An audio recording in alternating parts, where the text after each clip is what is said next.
वो खबर जिस पर देश भर की नजरें कई दिनों से लगी हुई हैं, गीतिका शर्मा की खुदकुशी का मामला, जिसमें हरियाणा के पूर्व गृह राज्य मंत्री पर गीतिका के सुसाइड नोट के कारण उंगलियां उठ रही है। उनकी पूर्व कर्मचारी ने अपनी जान लेने के लिए पहले इसके लिए गोपाल कांडा को जिम्मेदार ठहराया। पुलिस से कांडा को पूछताछ के लिए बुलाती रही, लेकिन कांडा नहीं पहुंचे और अब अदालतों में अग्रिम जमानत की कोशिश कर रहे हैं। अभी भी पुलिस के हाथ नहीं लगे हैं। गीतिका का परिवार बार बार इंसाफ की गुहार कर रहा है। आखिर पुलिस इतनी धीमी चाल में क्यों चल रही है? इस बीच अपनी सुविधा के मुताबिक कांडा शायद सोमवार को कोर्ट में सरेंडर करेंगे, ऐसा उनके भाई का कहना है। तो पॉइंट टाइम में हमारा आज सवाल है, क्या राजनीतिक रसूख वाले लोगों तक कानून भी देर से पहुंचता है?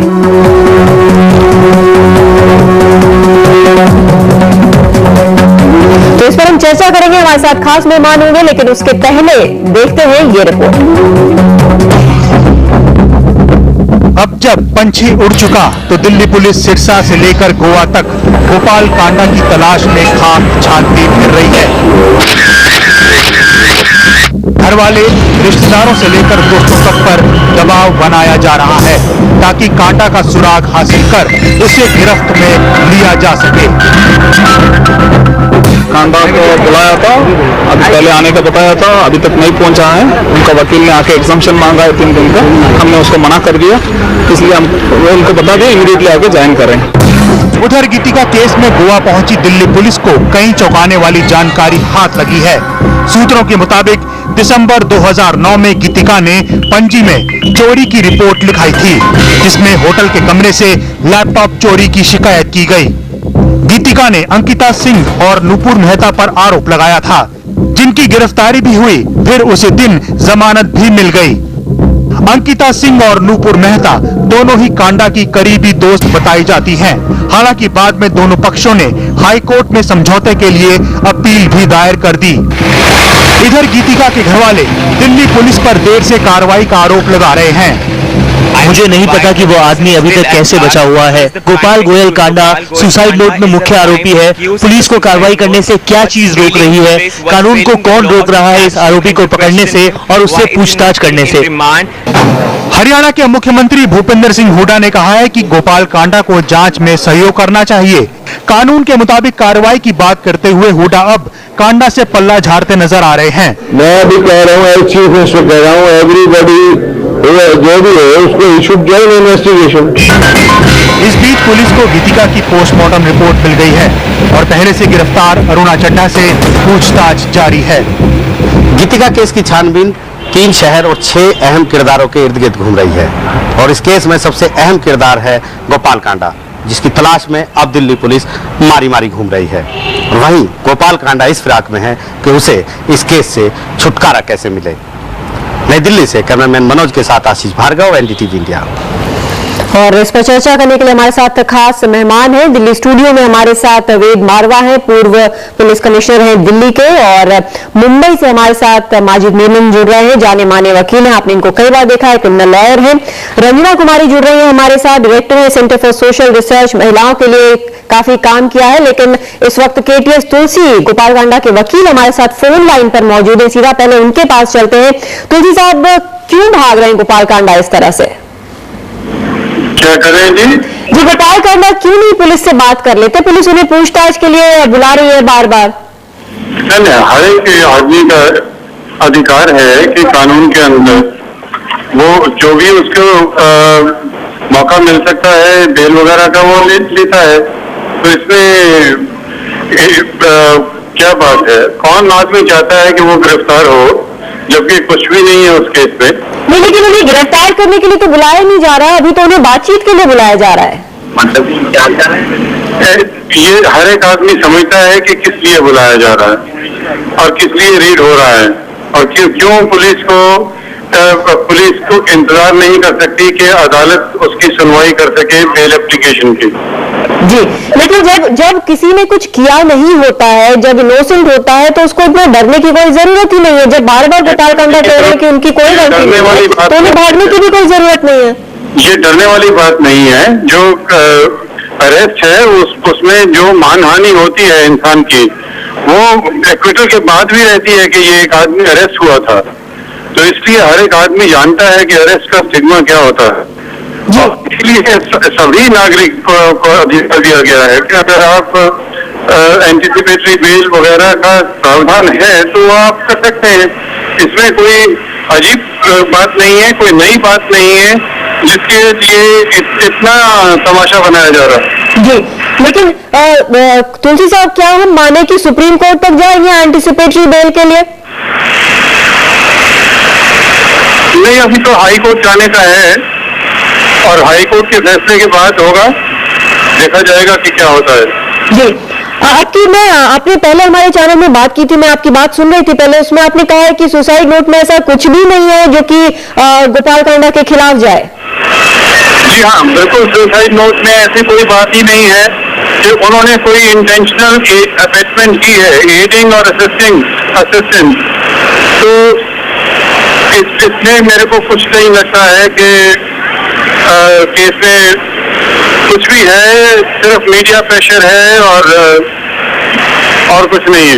जी, तुलसी साहब, जिस दिन ये खबर आई थी उस दिन ये सुसाइड नोट मैंने भी पढ़ा था और उसमें साफ तौर पर गीतिका ने लिखा है कि उनकी मौत की जिम्मेदारी गोपाल कांडा की है।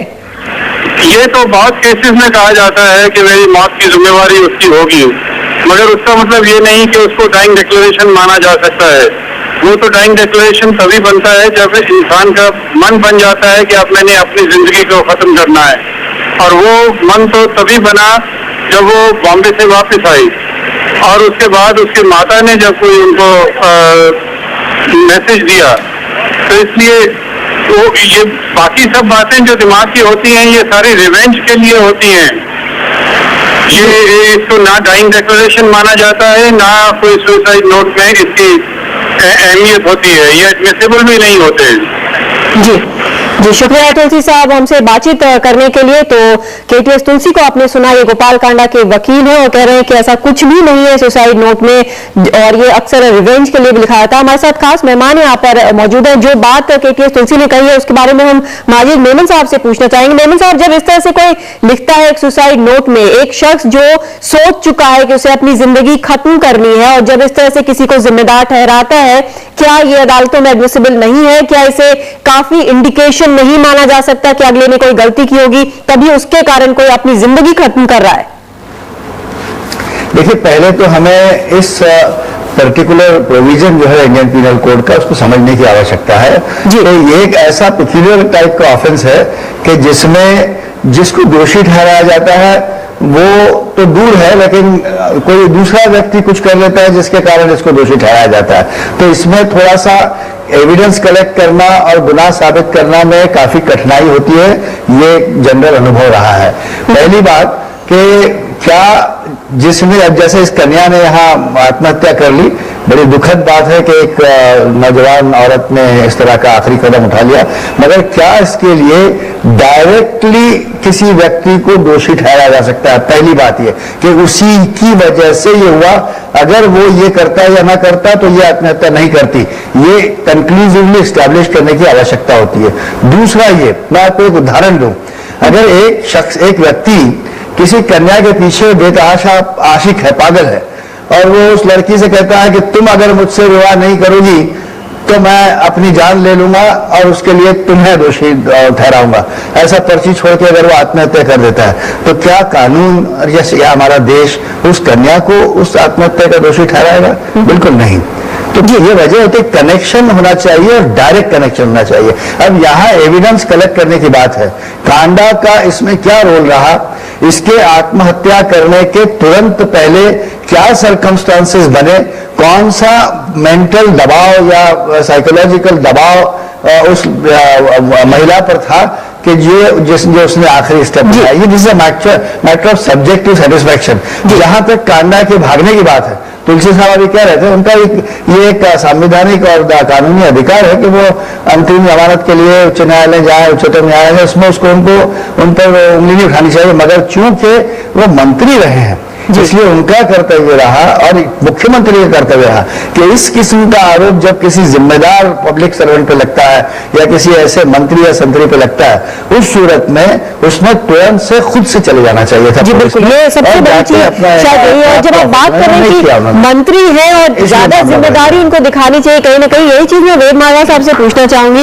मंत्री है, शायद पुलिस को इसीलिए इतना वक्त भी लग रहा है उन तक पहुंचने में। देखिए, पुलिस को दोष देना कोई ठीक नहीं होगा। आफ्टर ऑल पुलिस जो काम कर रही है अपने सिस्टम में काम कर रही है, और जो सिस्टम आजकल जमीन पे है उस सिस्टम को एक स्टेट के होम मिनिस्टर को पकड़ना कोई आसान डिसीजन नहीं है। कोई भी इन्वेस्टिगेटिंग ऑफिसर का इंचार्ज हो उसके लिए बहुत कठिन डिसीजन है कि जाके एक मिनिस्टर को अरेस्ट करे। लेकिन हमें जो प्रश्न पूछना चाहिए, जो मेनन साहब ने भी उठाया, कि ऐसे व्यक्ति, अब उसकी बैकग्राउंड अखबारों में आ रही है, मीडिया में आ रही है, ऐसे व्यक्ति किस प्रकार से हमारे पॉलिटिकल सिस्टम में इतनी टॉप पोजीशन पर पहुंच जाते हैं। और इस प्रकार से पुलिस में ये कहा नहीं जाता कि चाहे कोई भी कुछ भी हो, लेकिन पुलिस जो है वो अपनी जिम्मेदारी निभाएगी। लेकिन कहीं ना कहीं सिस्टम में आपको लगता है सारा कुछ ऐसा इंटरवोवन हो गया है कि पुलिस भी डरती है किसी रसूख वाले आदमी पर हाथ डालने से? बिल्कुल डरती है, इसमें क्या शक है। लेकिन पुलिस को इन्वेस्टिगेशन के लिए एविडेंस कलेक्ट करना बहुत जरूरी है, इतने बड़े आदमी के ऊपर हाथ डालने से पहले। देखिए 90%, मैंने क्या था, मैं इन्वेस्टिगेशन मैंने तो की नहीं, मुझे तो उसका पता नहीं क्या तथ्य है। इन्वेस्टिगेशन में अगर 5% या 10% भी ये सस्पिशन हो कि वो इनोसेंट है, तो पुलिस होम मिनिस्टर के ऊपर कैसे हाथ लगा सकती है। लेकिन सवाल ये होता है कि ऐसा आदमी जो इतने रोल मॉडल की तरह होम मिनिस्टर की पोजीशन में पहुंचा है, वो क्यों बच रहे हैं? अब उसका लीगल अधिकार कुछ भी हो, लीगल अधिकार, लीगल आप कानूनी नुक्ते निकालना तो सीनियर वकीलों का काम है, वो तो करेंगे अपना काम। लेकिन इतने बड़े पॉलिटिकल नेता फौरन पुलिस के सामने जाना चाहिए था कि मैं निर्दोष हूँ। ये बड़ा सवाल आप भी उठा रहे हैं, माजिद मेमन साहब भी उठा रहे हैं। रंजना कुमारी, आपके पास आना चाहेंगे। एक बड़ा नेता है, उसके ऊपर उंगलियां उठ रही हैं, पुलिस उसको बिना सबूत के हाथ नहीं लगाएगी। लीगल प्रोसीजर्स जो है वो एक आम जैसे इंसान को हेल्प करेंगे वैसे ही उसके लिए भी अवेलेबल है। उसकी सिर्फ अपनी जिम्मेदारी है कि वो जाए न जाए, हाजिर हो पुलिस के सामने, पूछताछ के लिए ना हो। कुल मिलाकर कहीं ना कहीं सारा कुछ एक विक्टिम जो है उसके अगेंस्ट लोडेड नजर आता है, चाहे वो कानूनी तौर पर कितना भी सही हो। कादिर, बहुत दुख की बात है और हम लोग बहुत चकित हैं इस बात को देख करके कि एक बहुत ही रिस्पेक्टेबल वकील साहब KTS तुलसी, जो कि जिनकी हम सब लोग बड़ी इज्जत करते हैं, वो प्रिजम्पशन ऑफ इनोसेंस का लेकर के, ठीक बात है कानून के सामने प्रिजम्पशन ऑफ इनोसेंस है, लेकिन फिर प्रिजम्पशन ऑफ इनोसेंस एक पब्लिक फिगर का और एक आम आदमी का अलग अलग है, नंबर 1। नंबर 2, कानून के सामने आम आदमी अपराधी है तब अपराध करता है तो अपराधी है, और जो ये रसूख वाले लोग हैं ये अपराध करते हैं तो ये अपराधी नहीं है। पुलिस भी इस बात को मान रही है कि होम मिनिस्टर को पकड़ना आसान काम नहीं है। अब फिर बात बच कहां जाती है? क्या न्याय के लिए बचा है आम आदमी के लिए, एक आम औरत के लिए, एक लड़की के लिए? अब मैं आपसे एक बात कहना चाहती हूं कि नोट जो उसने लिखा, उसने ये लिखा कि मेरी मौत का जिम्मेदार ये व्यक्ति है, और गीतिका ने ये भी लिखा है, मरने के पहले वो नोट लिखा। और अगर पिछले 6 महीने की नहीं 6 साल की घटनाओं को देखा जाए तो श्री कांडा ने 23 साल की लड़की को चारों तरफ से रुपए पैसे से घेर लिया, उसकी मानसिकता को खरीदा, उसके बाद जो कुछ भी किया वो मुझे मालूम नहीं है, लेकिन उसके बाद लगातार जब वो उस चंगुल में से निकलने की कोशिश करती है तो जो हमने अभी तक अखबारों से पढ़ा है, उसको तरह तरह की उसके खिलाफ शिकायत भेज करके उसकी नौकरी छुड़वाई, उसको फिर वापस लेकर के आया, और उसके बाद फिर, और आज जब ये घटना हो जाती है तो 17-18 इंटरव्यू देने के बाद वो आदमी गायब हो जाता है, छुप जाता है। ईमानदार है, सच है, उसने कोई गलती नहीं की, उसने कोई भी इस तरह की हरकत नहीं की जिससे कि इस लड़की ने मरने के पहले डाइंग डिक्लेरेशन लिखा रहा है।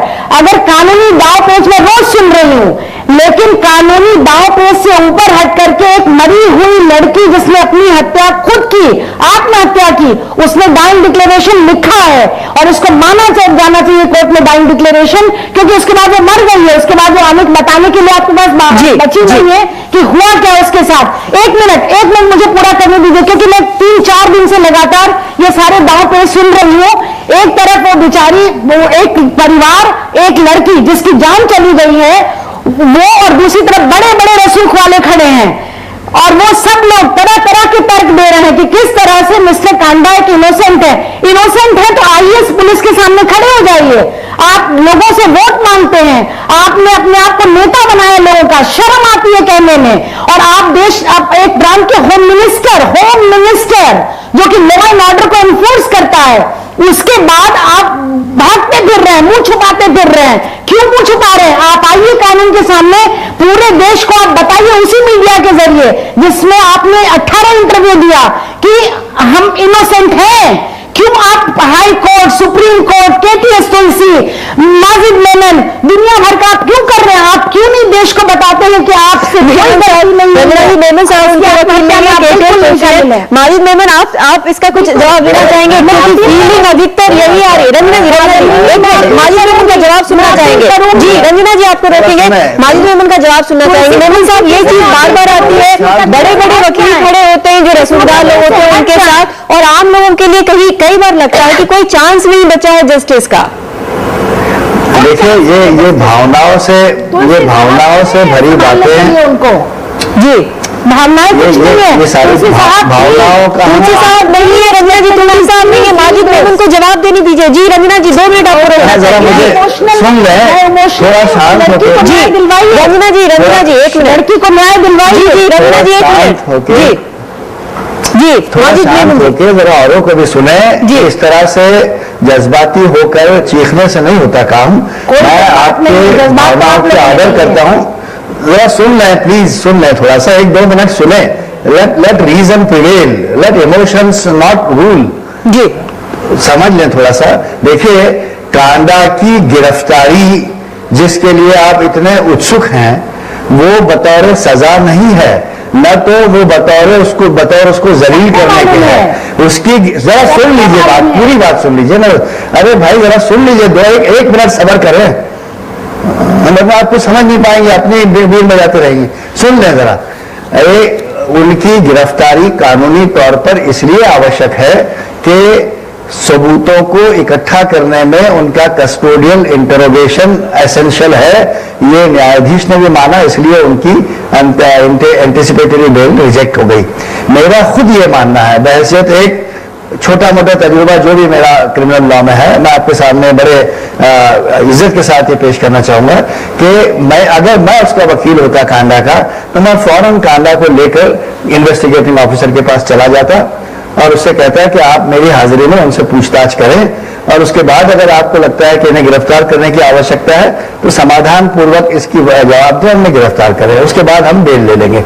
This should have been the correct approach. Being a minister, the responsibility upon him is much greater than on a common man. This is how the society will work, how the law will work, how the democracy works. ये मैं कह रहा हूँ। There is no law for minister. Minister is above the law. That's what it looks like. जी रंजना जी, यहाँ पर हमारे साथ above the law, Ranjana जी यहाँ पर हमारे साथ वेद मारवा भी मौजूद है। उसको सजा दे दें, वो दोषी है, उसी ने किया है, ये सब गलत बात है, ऐसा न कहें। Don't say like that. Kanda is of course presumption of innocence, as you said in the beginning. Today you are not here to humiliate him. Today you are not here to condemn him. Sir, Hindi में, sir, please Hindi में. Harass him. Today you are not here to arrest him by the punishment. Today we are there for him to participate in the process of investigation so that truth surfaces. That's all. And once the truth surfaces, Memon साहब को आप देखना चाहेंगे वेद मारवा। रंजना जी 1 minute, यहाँ पर कौन मेहमान है हमारे साथ? रंजना जी 1 मिनट, रंजना जी 1 मिनट। जी रंजना जी आपके पास अभी आएंगे, अभी आएंगे। एक सवाल यहाँ पर वेद मारवा से हम पूछना चाहेंगे। मारवा जी, अगर पुलिस अरेस्ट कर लेती है और पूरे सबूत नहीं होते हैं तो क्या ये केस के लिए बहुत हार्मफुल होगा? देखिए, अगर सबूत डिस्ट्रॉय कर दिए गए हैं तो बिल्कुल हार्मफुल होगा, लेकिन ये कहना इस समय मुश्किल है कि जो एसेंशियल एविडेंस है वो खत्म हो गई या कि नहीं हुई। इसके लिए तो इन्वेस्टिगेशन होना बाकी है। जैसा कि आप बोल रहे थे कि एविडेंस कलेक्ट करना बहुत जरूरी होता है, एक बिल्कुल फुल प्रूफ केस बनाना पड़ता है, खासकर जब नहीं। लेकिन अरेस्ट करने से पहले, होम मिनिस्टर को अरेस्ट करने से पहले कुछ तो एविडेंस हाथ में होनी चाहिए। देखिए, कल अगर ये minister police Delhi police arrest करती और उसके बाद जब इन्वेस्टिगेशन होती है उसमें वो इनोसेंट निकलते हैं तो फिर पुलिस के पीछे आप सब लोग पड़ते हैं। तो पुलिस काम करती है जिस सिस्टम में, लेकिन आजकल के सिस्टम में जो लोग पावरफुल हैं, जो अमीर हैं, देखिए mix of money and power बड़ा मुश्किल कर रहा है। और इसमें जो फिर बड़े बड़े वकील हैं जो कानूनी नुक्तों को अच्छी तरह से जानते हैं, किस तरह से लूप होल्स को एक्सप्लॉइट करना, तो ये केस चलेंगे सालों साल।